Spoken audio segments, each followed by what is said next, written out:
बिस्मिल्लाहिर्रहमानिर्रहीम।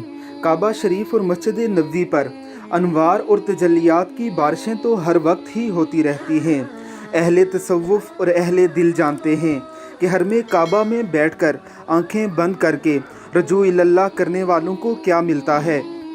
मुक़द्दस मुकामात पर कौन सी तजल्लियात और अनवारात की बारिशें हो रही हैं। लेकिन ज़रा तसव्वुर कीजिए कि आप मस्जिद नबवी या खाना खुदा में नमाज पढ़ रहे हों और अचानक से आसमान बारिशें बरसाना शुरू कर दे।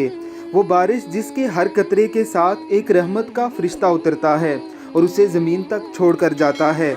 जब मस्जिद नबवी में उतरेगी तो क्या समा होगा, खाना खुदा में बरसेगी तो किस कदर रूह परवर मंजर होगा। यकीनन वो सब लोग खुशकिस्मत हैं मुक़द्दस मकामात की ज़ियारत को जाते हैं। अल्लाह रब्बुल इज़्ज़त की ज़ात हमें भी इन मकामात की ज़ियारत करने के काबिल बनाए। आमीन सुम्मा आमीन।